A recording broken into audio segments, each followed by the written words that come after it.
now, without any further ado, let me go ahead and bring Doug one more time. Give him a very, very warm and exciting cheer. Thank you very much. How about it, guys? Was he awesome this afternoon or what, right? Give him a big hand. Hey, you guys have been awesome. I appreciate your time. And, you know, the problem is when you're used to talking for a living, you get to talking too much. So I apologize for that. Hey, listen, we've been talking about group training.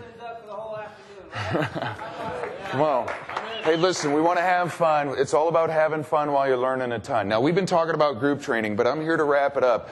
The key point was we were working on this, is that you've got to earn their time. If you're going to stand up in front of them for an hour in a group training session, don't you have to earn their time right up front? Right? That was the WIFM right there. Now, let me just quickly talk about a one-on-one. How long should a 10 to a 15-minute one-on-one last? 10 to 15 minutes. Now, the idea of group training is to assess, identify, and train to the weakest skill your entire group is having.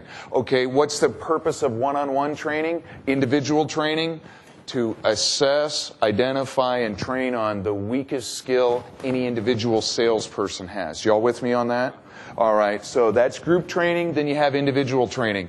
Now, when it comes to a one-on-one, if I'm in the middle of a one-on-one with Jason, sitting right up front, my phone rings 57 times, and I talk to 27 vendors and 3 banks while I'm trying to hold a 15-minute one-on-one, is that a good use of Jason's time? Nope. All right, fine. If I'm not organized with everything that I need, including tracking reports and everything else, am I using his time effectively? Absolutely not. So you got to be organized, you got to clear your desk, hold all of your calls, and what I want to do is spend 10 to 15 minutes tuning Jason up. Now, should I be camp counselor for 15 minutes and try and mediate the problems that somebody's having at home? No, that's not what we're there about. We're there... No, I'm not here to be Dr. Ruth. I'm not here to do that. The only side note on that is if I got a salesperson that's destroyed, either put them together or send them home. Because if you just launch them back out of the lot, yep, your time is up, the doctor's out. Y'all get that? So you want to put them together, but it's not our job to be camp counselor. It's my job to help this salesperson get to the next level. How do I do that? I need to have my tracking information available in front of me so I can find out what this salesperson's individual weakness is and give them training on that weakness. Y'all with me on that? Yes, question, Jason. I may know the answer to this, but how many times a week would you recommend managers doing one-on-one with themselves? Well, a manager doing a one-on-one with them. Okay.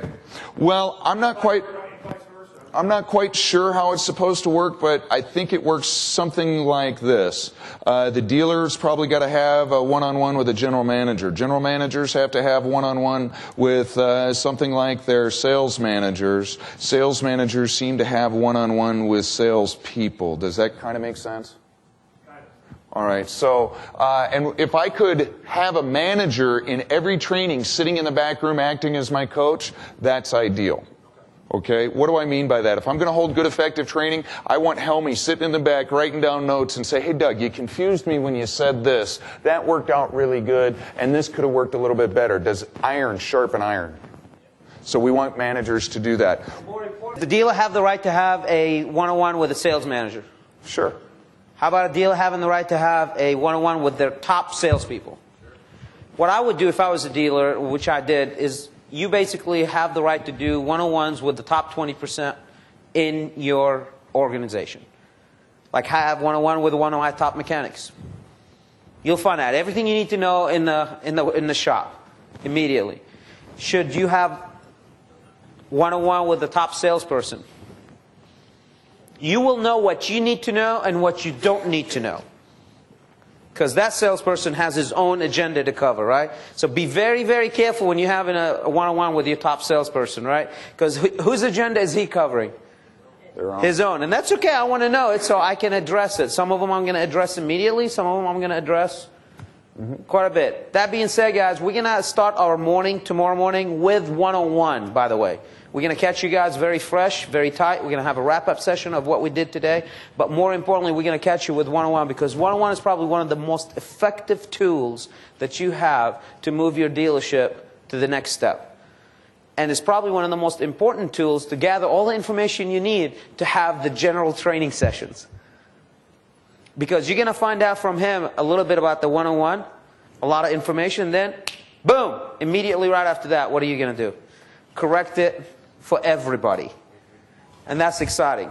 Doug, any last words of wisdom? There's only 2 rules to be successful in your lives and your careers. Would you like those 2 rules? Yes. Yes? All right. Rule number 1, here we go. You must be willing to pay in full. Hey, there are no shortcuts to mastering skills. The good news is you only have to master each skill how many times? Once. Hey, there's no shortcuts to holding good, effective training. There's no shortcuts to holding good, effective one-on-ones. There's no shortcuts to having a well-run dealership. You got to pay the price. Whatever the price is, you got to pay the price. What is rule 1? Pay in full. Good. Rule 2, this is what stops most of us. You must be willing to pay in advance. You must be willing to pay in advance. And that's the key. So you're going to go back and you're going to start implementing all the great ideas Helmy's going to give you over this great training week. You're going to go back and start working on that. But if you're not careful, you're going to let something get you down. You're going to let something get in your way. You're going to let the tail start wagging the dog again. And that's too bad, because you might have just been one step short of the finish line when you quit. So the 2 rules are: be willing to pay in full and be willing to pay in advance. Appreciate your time. Thanks a lot, guys. Been good.